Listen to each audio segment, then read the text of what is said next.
स्वामी समर्थ, जय जय स्वामी समर्थ, श्री स्वामी समर्थ, जय जय स्वामी समर्थ।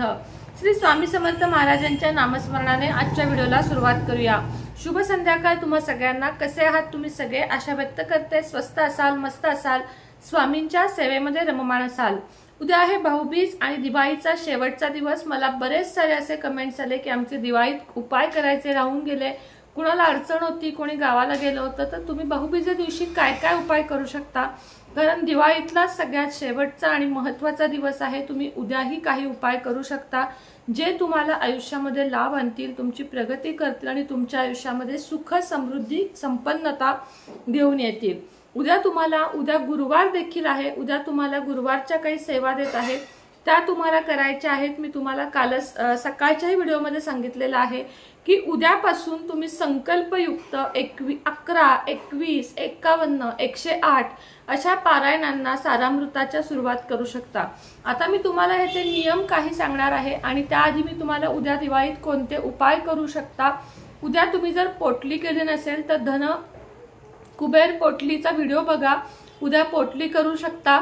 या दिवाळीचे जे मी लवंगाचे, कवड्यांचे उपाय सांगितले आहेत तेही करू शकता। त्याचप्रमाणे तुम्हाला या पाडव्याचे उपाय जे आज सांगितले आहेत तेही उद्या करू शकता। अडचण असेल तर तुम्ही पतीला किंवा भावाला ओवाळू शकत नाही, हे मात्र नक्की आहे। तसे पण बरेच प्रश्न आले म्हणून सांगते। आता उद्यापासून आपल्याला सुरुवात करायची आहे 11, 21, 51 किंवा 108 संकल्पयुक्त पारायणाला।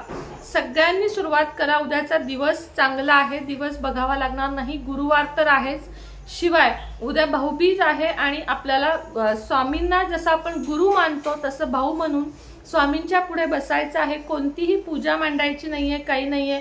स्वामींना सगळ्यात आधी तुम्हाला स्नान घालायचे आहे, पुसून घ्यायचे आहे। फोटो असेल तर नुसता पुसून घ्या, मूर्ती असेल तर सगळ्यात आधी पाणी, मग पंचामृत आणि पुन्हा थोडे पाणी, असं स्नान घालून पुसून घ्या। अष्टगंधाचा तिळक आधी चरणांवर मग कपाळावर नेहमी लावायचा।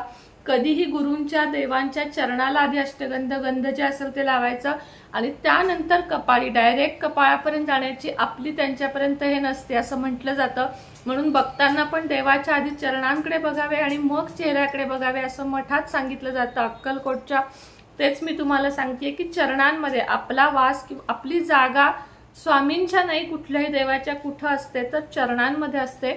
तर चरणांपासून बघायला सुरुवात करायची आणि मग चेहऱ्याकडे बघायचं, चरणांमध्ये त्यांच्या विलीन होऊन जायचं आणि संकल्प घ्यायचा। संकल्प कसा घ्यायचा? हातामध्ये पाणी घ्यायचं, अक्षता घ्यायच्या, फूल घ्यायचा, तांदूळ घ्यायचं, तुमचं नाव, समजा मी सुनेत्रा, तुमचं गोत्र, आता माझं कृष्णात्रय आहे, ज्यांना माहिती नाही त्यांनी काश्यप गोत्र, मी सुनेत्रा, समजा माहित नाहीये तर काश्यप गोत्र, या कुटुंबातली, आता मी आहे देशपांडे कुटुंबातील या तारखेपासून या इच्छेसाठी हे संकल्पयुक्त पारायण करत आहे।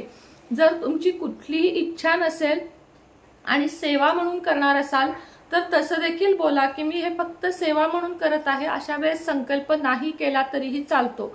जेव्हा तुम्ही संकल्पयुक्त कोणतंही पारायण करता तेव्हा त्याला थोड्या अटी येतात, त्याही तुम्हाला सांगते। 11, 21, 51, 108 किंवा 5 अशी पारायणे तुम्ही करू शकता। पारायणाला बसण्याआधी सगळ्यात आधी तुम्हाला कुलदेवीला नमस्कार करायचा आहे, गणपतीला नमस्कार करायचा आहे, घरातल्या मोठ्यांना नमस्कार करायचा आहे। देवघरापुढे एक आसन, तुपाचा किंवा तेलाचा दिवा, धूप, दीप, अगरबत्ती लावून तुम्हाला बसायचे आहे। कुलदेवीचे नामस्मरण करायचं आहे। कुलदेवीचा एक माळ जप, श्री स्वामी समर्थांचा एक माळ जप, श्री स्वामी स्तवन म्हणायचं आहे जे आपल्या नित्यसेवेच्या पुस्तकामध्ये आहे। जर तुमच्याकडे नित्यसेवेचं पुस्तक नसेल तर यूट्यूबला सर्च करा स्वामी स्तवन, ते लावून 5 मिनिटं शांतपणे ऐका आणि त्यानंतर पारायणाला सुरुवात करा। संपूर्ण 1 ते 21 अध्याय एकाच बैठकीत तुम्हाला वाचायचे आहेत, ह्याला पारायण म्हणतात। निम्म आत्ता केलंय, निम्म संध्याकाळी केलंय असं चालत नाही। संकल्पयुक्त पारायण म्हणजे 1 ते 21 अध्याय संपूर्ण तुम्हाला वाचायचे आहेत आणि त्यानंतरच तुम्हाला जागेवरून उठायचे आहे। अतिशय शांत स्वरात, मनात कोणतेही विचार न आणता। सुरुवातीला तुम्हाला निगेटिव्ह विचार मनात येतील, काहींच्या घरामध्ये भांडणे होतील, निगेटिव्हिटी खूप असते, ती आपल्याला पॉझिटिव्ह गोष्टी करून देत नाही। असे अनुभव बऱ्याच जणांना येतात की ताई आमच्या घरात भांडणे चालू झाली, ताई मला रडू येतं, ताई मला जांभया येतात। तर असे अनुभव तुम्हाला येऊ शकतात, त्यातूनही तुम्हाला पारायणातून उठायचं नाहीये। स्वामींना तुम्हाला हिना अत्तर लावून घ्यायचं आहे, वस्त्र असतील तर वस्त्र घालायचे आहेत, त्याचप्रमाणे त्यांना फुलं अर्पण करायची आहेत, नैवेद्य अर्पण करायचं आहे। काही दाखवा, साखर, दूध, साखर, पंचामृत, कुठलाही नैवेद्य दाखवा, गुळ, खोबरं, भात, वरण भात असा तुम्ही जे काही स्वयंपाक कराल तो। तर आता तुम्हाला 51, 101, 11, 21 पारायण करेपर्यंत काही नियम पाळायचे आहेत। ते नियम कोणते? जर संकल्पयुक्त पारायण करणार असाल तर सगळ्यात पहिला नियम आहे ब्रह्मचर्याचे कडकडीत पालन करणे। संकल्पयुक्त करणार असाल तर, सेवा म्हणून करणार असाल किंवा संतान प्राप्तीसाठी करणार असाल, त्यांनी हा नियम नाही पाळला तरीही चालेल, मात्र बाकीच्यांनी हा नियम पाळायचा आहे। तुमचं पारायण पूर्ण होईपर्यंत घरामध्ये मांसाहार किमान स्वतः तुम्ही तरी करायचा नाही। तसा तर खरा नियम आहे की घरामध्येच करायचं नाही, पण ह्याच्यावर अनेक कमेंट्स येतात की ताई आमच्या घरात रोज लागतं, ताई आमच्या घरात ऐकत नाहीत। अशा वेळेस सेवा राहून देऊ नका। किमान तुम्ही ते बनवण्याच्या आधी किंवा ते सगळ्यांना देण्याच्या आधी तुम्ही तुमचं पारायण करून घ्या आणि त्यानंतर त्या गोष्टींकडे वळा। पण जर तुमच्या घरातले ऐकणारे असतील, तुमचं ऐकत असतील, तर त्यांना विनंती करा की किमान 11 पारायण होईपर्यंत घरामध्ये हे शिजून देऊ नका, माझं पारायण आहे। जर ऐकणाऱ्यातले नसतीलच, त्यांना ऐकायची इच्छाच नसेल, तर तुम्ही पहाटे उठून ब्रह्ममुहूर्तावर उठून हे पारायण करून घ्या। ब्रह्ममुहूर्तावर उठून जर करून घेतलं तर अत्यंत जास्त सुंदर इफेक्ट त्याचे तुम्हाला बघायला मिळतील। अन्यथा मग फक्त दुपारी 12 ते 12:30 या वेळेत तुम्हाला हे करायचं नाहीये। सकाळपासून रात्रीपर्यंत तुम्ही कधीही करू शकता, कारण हे गुरुचरित्र नाहीये, सारामृत पारायण आहे। तुम्ही हे केव्हाही करू शकता। फक्त 12 ते 12:30 हा जो काळ आहे तो आपल्या गुरुदत्तांचा भिक्षेचा काळ असतो असं म्हटलं जातं, म्हणून या काळामध्ये पारायण करू नका। रोज श्री स्वामी समर्थांची एक माळ मंत्र, स्वामी स्तवन, त्यानंतर पारायण, स्वामींची आरती, नैवेद्य असा क्रम घेऊन तुम्हाला शक्यतो तुम्हाला सांगते रोज एक वेळ एक आसन ठेवायचं आहे। अगदीच एखाद दिवशी ताई आज मला जाग नाही आली, उठले नाही मी, अशा वेळेस चालेल, पण जर तुम्ही आज 10ची वेळ ठेवली तर उद्या पण तुम्ही 10 वाजताच वाचायला बसा।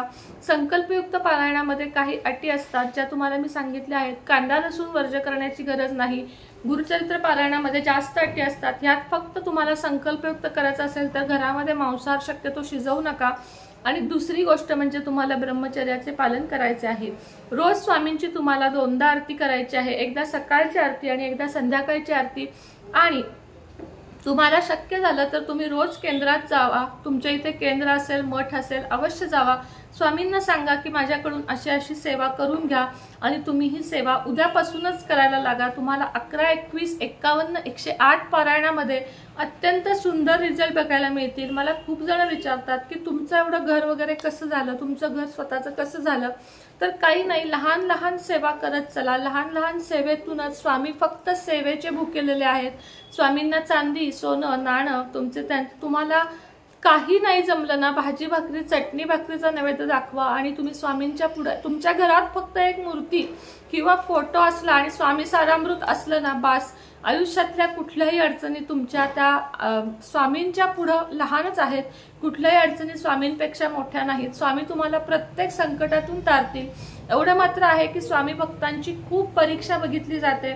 स्वामी भक्तांना कुठल्याही गोष्टी सहजासहजी मिळत नाहीत, त्यासाठी खूप लढावं लागतं, खूप वाट बघावी लागते, खूप गोष्टींचा त्याग करावा लागतो, तेव्हा स्वामी सेवेचं फळ मिळतं। असं नाही की तुम्ही आज पारायण केले आणि तुम्हाला उद्या फळ मिळाले, असं नाही। स्वामी परीक्षाही बघतात आणि त्या परीक्षेत जो उतरेल, जो परीक्षेत खरा उतरेल, जो पास होईल, त्याला स्वामी आयुष्यात कधीही कमी पडून देत नाहीत। तर अशा प्रकारे तुम्हाला पारायण करायचं आहे। तुम्हाला हे पारायण तुमच्या घरातच करायचं आहे। एकदा चालू केलं तर आता दिवाळी आहे, आम्ही गावाला जाणार आहे, तिकडे करू का, असं चालत नाही। आत्ता तसं जर तुम्हाला काही अडचण असेल तर तुम्ही नंतरच्या गुरुवारपासून चालू करा।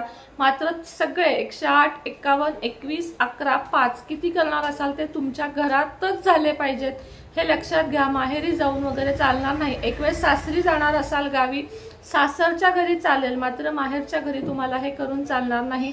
त्यामुळे संकल्प करण्याच्या आधीच ठरवा। मला नंतर कमेंट्स येतात की ताई मी 3 दिवस केला, आज गावाला आले, काय करू, फोन येतात, अशा वेळेस मी काय उत्तर देणार? मी तुम्हाला सगळ्या कल्पना आधी देत असते की आपल्याला संकल्पयुक्त ही काही चेष्टा नाहीये। संकल्प घेणं म्हणजे देवाला आपण थोडक्यात बांधील होणं, देवाला वचन देणं, ह्याला संकल्प म्हणतात। त्यामुळे संकल्पयुक्त पारायणामध्ये कुठल्याही गावाला वगैरे जाऊन तुम्हाला करता येत नाही। मासिक अडचणीमध्ये 4 दिवस गॅप टाका, 5व्या दिवशी पुन्हा सुरुवात करा। 5व्या दिवशी डोकं धुवूनच तुम्हाला स्वामींच्या पारायणाला पुन्हा बसायचं आहे। 4 दिवस तेवढा खंड पडला चालेल, मध्ये आधी एखाद्या खंड पडला तरी घाबरून जाऊ नका की माझं आज चुकलं, काय होतंय, काही होत नाही।